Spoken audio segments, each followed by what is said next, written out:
Bom, gente, nessa aula nós vamos seguir examinando a Lei 8.212, né? E aí nós deixamos, né, o artigo 23, né, sem comentar. Nós fomos até o 25, comentamos o segurado especial. Vamos voltar então aqui para o artigo 23. Esse artigo 23, tá, nós não devemos examiná-lo. Por que isso? Porque apesar dele estar falando aqui de contribuições das empresas sobre a receita ou faturamento, contribuição, né, das empresas sobre o lucro, ele está desatualizado, tá? Então eu diria que efetivamente existe aqui instituições financeiras contribuindo com 15% a título de contribuição sobre o lucro, tudo bem, mas fato é que existe legislação específica tratando desse assunto. O próprio regulamento, no artigo 204, ele já diz o seguinte: as contribuições a cargo da empresa provenientes do faturamento e do lucro destinadas à Seguridade Social são arrecadadas, normatizadas, fiscalizadas e cobradas pela Secretaria da Receita Federal, hoje Secretaria da Receita Federal do Brasil. E essas normas não são as que nós estamos examinando aí, 8.212, regulamento. Eu trouxe aqui uma amostragem, por exemplo, só da COFINS e da Contribuição Social sobre o Lucro Líquido, porque nós sabemos que existe também o PIS/PASEP sobre a receita ou faturamento, sobre folha. Então, vamos dar aqui um resumo da COFINS, a gente vai voltar adiante nessas contribuições, mas COFINS, tá? A matriz constitucional da exigência da COFINS, que é contribuição para financiamento da Seguridade Social, é a mesma da contribuição sobre a folha de salários e demais rendimentos. Só que enquanto eu tenho, né, a folha de salário e demais rendimentos num item, eu vou encontrar a previsão no artigo 95 da contribuição social das empresas, tá, sobre a receita ou faturamento na outra linha. Então, nós temos contribuição do empregador, empresa e entidade a ela equiparada, primeiramente sobre folha de salários e demais rendimentos do trabalho. Essas contribuições sociais sobre folha de salários e demais rendimentos, a gente vem examinando detalhadamente já na Lei 8.212, que realmente trata dessas contribuições, 20% sobre a remuneração do empregado, do avulso, 20% sobre a remuneração do contribuinte individual e aí por diante. E temos a base receita ou faturamento, né, base das contribuições da empresa. Tá? Na verdade, essa contribuição, tanto temos a COFINS, como temos o PIS/PASEP incidindo sobre receita ou faturamento, tá?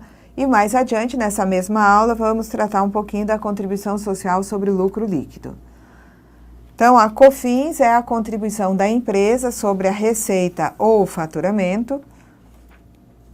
Para você estudar a COFINS, entre outros diversos dispositivos importantes, eu trouxe os mais importantes aqui: Lei Complementar número 70, Lei número 9.718, Medida Provisória 2158 e a Lei 10.833.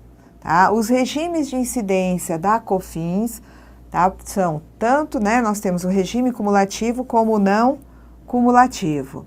No caso do regime cumulativo, a contribuição é exigida por inteiro sempre que ocorrer a hipótese de incidência, sem possibilidade de a empresa se creditar de valores pagos em operações anteriores. Tá? Então, uma fábrica de tecidos que seja tributada com base no lucro presumido, ela vai ter que pagar a COFINS, né, dentro desse regime de incidência cumulativo, e essa empresa não vai poder se creditar de eventual pagamento que tenha havido lá, né, por conta das matérias-primas. De eventual pagamento não, porque houve pagamento quando, né, o produtor vendeu algodão, ele pagou COFINS. Só que esse crédito da COFINS relativo à matéria-prima não é possível de ser aproveitado quando o regime de incidência é cumulativo. Essa empresa, né, que fabrica tecidos vai realmente ter que pagar a COFINS na operação de venda, quando ela obtiver receita da venda dos tecidos, sem aproveitar o que quer que tenha sido pago antes. No regime de incidência não cumulativo, é possível compensar o valor de tributo devido em cada operação com o montante cobrado em operação anterior. Então, se fosse uma indústria de tecidos tributada com base no lucro real, seria possível quando fosse calcular a COFINS incidente sobre a venda do tecido, sobre a receita obtida com a venda do tecido, seria possível aproveitar pagamento de COFINS, crédito relativo ao pagamento da COFINS sobre a matéria-prima utilizada nesse tecido. Quando a incidência é cumulativa, no mais das vezes, a alíquota ela é de 3%. Tá? Incidência cumulativa, 3% a cada operação, sem aproveitamento de créditos de operações anteriores. Quando a incidência não cumulativa, o percentual da COFINS ele é maior e permite o aproveitamento de créditos relativos a pagamento de COFINS em operações anteriores.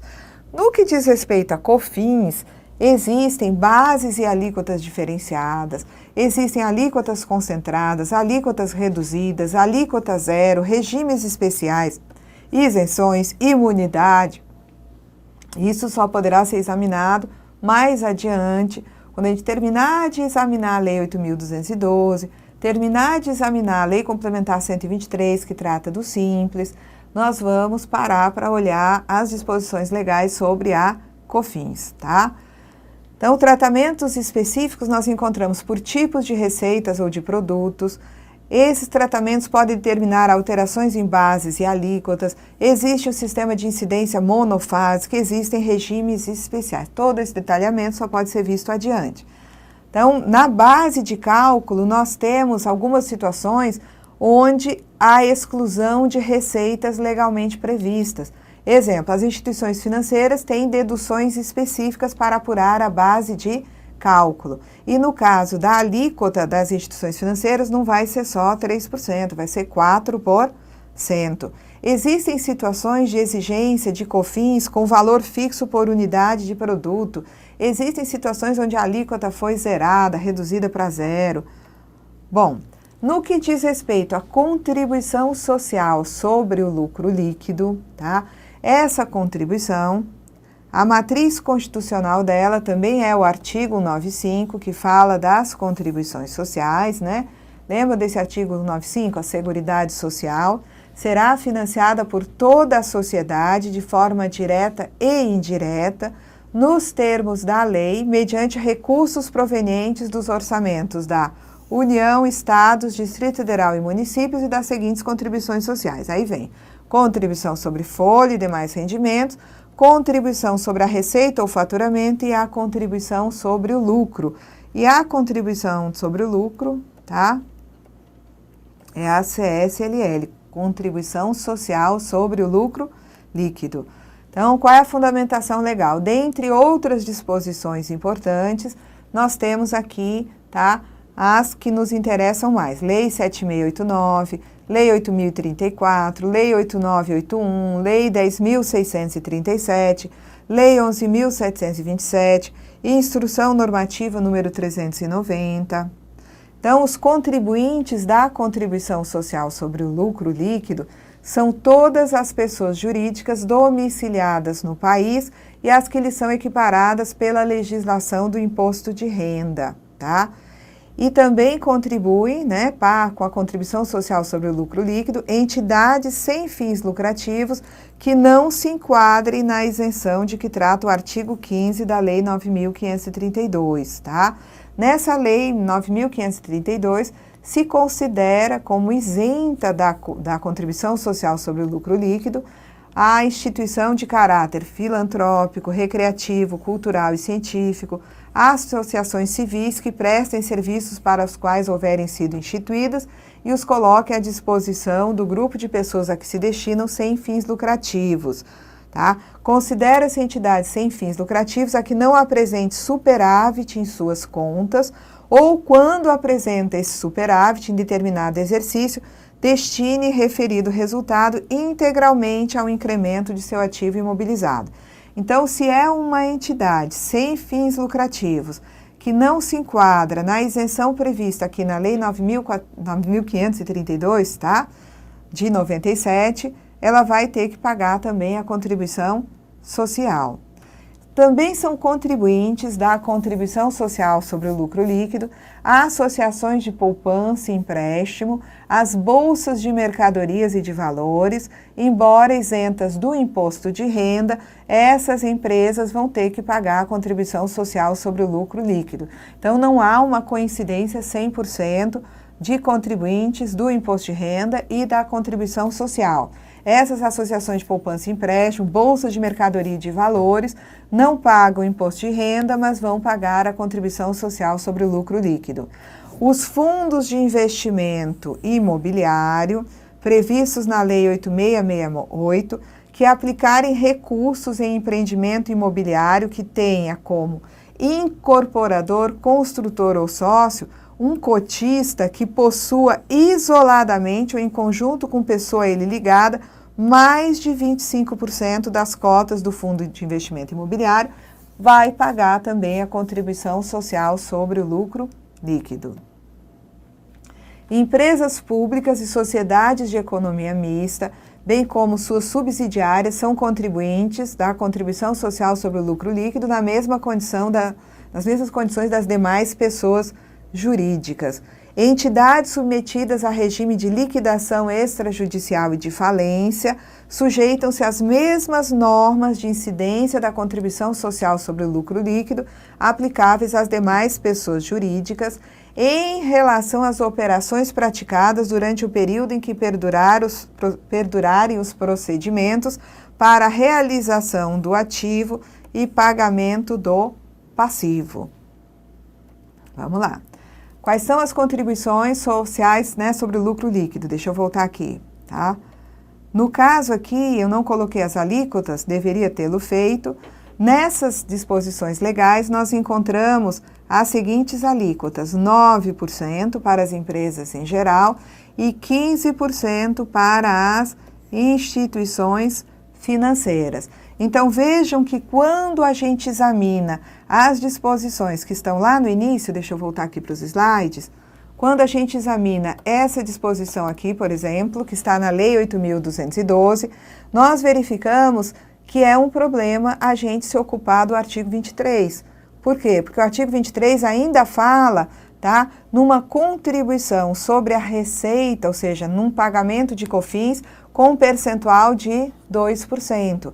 Quando nós sabemos que essa contribuição no regime cumulativo passou a ser de 3% e no não cumulativo de 7,6%. E sabemos também que no caso de instituições financeiras, nós temos COFINS de 4%. Quando o artigo 23 nos fala de contribuição social sobre o lucro líquido de 10%, nós sabemos que aqui também está desatualizado, porque nós temos contribuição social sobre o lucro líquido no percentual de 9%. Quando nós temos aqui também instituições financeiras, não é? São as mesmas que pagam aquele adicional de 2,5%, que quando vão pagar a contribuição de 20%, tem que pagar, né, sobre a remuneração de empregados, avulsos contribuintes individuais, essas instituições financeiras têm que pagar 20% mais 2,5%. As mesmas instituições financeiras que estão obrigadas a pagar esses 2,5% a mais que os 20%, são as que, no que diz respeito à contribuição social sobre o lucro líquido, tá, devem contribuir não com 9%, e sim com 15%. E aqui nós temos que não pagam COFINS e contribuição social sobre o lucro líquido aos produtores rurais, pessoas físicas, empregadores rurais e os segurados especiais. Esse parágrafo também pode ser mantido, é procedente. Um produtor rural, pessoa física, ele comercializa a produção rural, entretanto, sobre a receita obtida com a comercialização da produção rural, esse produtor, pessoa física, ele não vai pagar a COFINS. Eventual lucro que ele obtenha, né, resultado, ele não vai ter que pagar a contribuição social sobre o lucro líquido. Então, no que diz respeito à COFINS e à contribuição social sobre o lucro líquido, a gente recomenda, tá, no que diz respeito à legislação previdenciária, que você obedeça ao que está no artigo 204, de que contribuições da empresa sobre faturamento e lucro devem ser examinadas na legislação específica, legislação essa, tá? Que envolve todos esses diplomas legais que nós já vimos aqui, tá? Então, nós temos essa legislação e outros diplomas também tratando da COFINS, que nós vamos ter a oportunidade de examinar mais à frente. E temos, no que diz respeito à contribuição social sobre o lucro líquido, nós temos, tá, todos esses diplomas aqui que também serão oportunamente examinados, ok? Então, aqui foi só uma aula para mostrar cuidado com o artigo que trata da COFINS e da contribuição social sobre o lucro líquido. Aguardem, tá, para que a gente examine esse assunto mais à frente no curso. Então, ficamos até aqui, até a nossa próxima aula.